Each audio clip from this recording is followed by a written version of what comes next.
मुंबईसह राज्यात म्हाडा 12 ते 13,000 घरांची निर्मिती करणार। विविध उत्पन्नाच्या गटातील लोकांसाठी ही घरे उपलब्ध होणार असल्याची माहिती।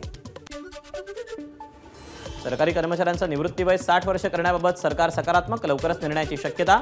मुख्यमंत्र्यांकडून सरकारी कर्मचारी संघटनेला आश्वासन।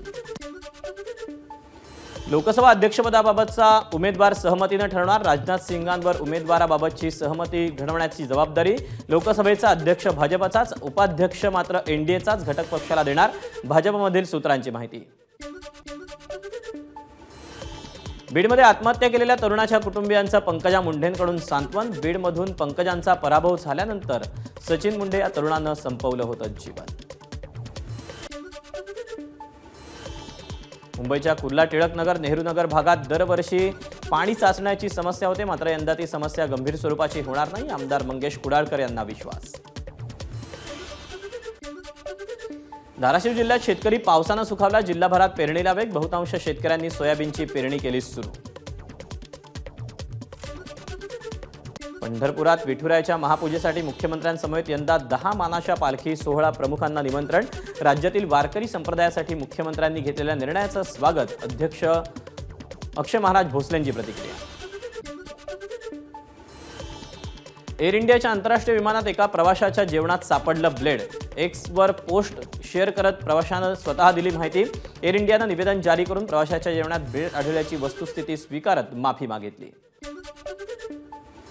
सिक्कीमच्या लाचुंग इथं अडकलेल्या राज्यातील 28 पर्यटकांची सिक्कीम प्रशासनाकडून सोय। काल मुख्यमंत्र्यांनी अडकलेल्या पर्यटकांची केली होती विचारपूस। नवी दिल्लीमध्ये भारताचे राष्ट्रीय सुरक्षा सल्लागार अजित डोवाल यांनी घेतली अमेरिकेचे राष्ट्रीय सुरक्षा सल्लागार जेक सुलिवन यांची भेट। यावेळी अमेरिकेचे वरिष्ठ अधिकारी आणि उद्योग क्षेत्रातील नेत्यांचं शिष्टमंडळ यांचीही उपस्थिती होती। उत्तर भारतात उष्णतेची लाट कायम। आतापर्यंत उष्णतेमुळे 33 जणांचा मृत्यू। दिल्लीतील अनेक भागात तापमानाचा पारा 50 अंशांवर। जम्मू काश्मीरच्या बांदीपुरा भागात दहशतवादी आणि सुरक्षा दलात चकमक। एका आतंकवाद्याचा खात्मा। आणखी काही आतंकवादी लपल्याची शक्यता। लॉस एंजेलिसच्या जंगलात लागलेली आग कॅलिफोर्नियापर्यंत पसरली। लॉस एंजेलिसमधील 1200 पेक्षा जास्त नागरिकांना सुरक्षित स्थळी नेण्यात आलं।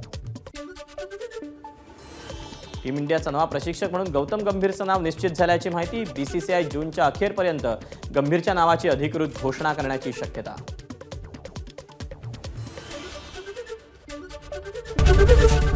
एबीपी माझा, उघडा डोळे बघा नीट।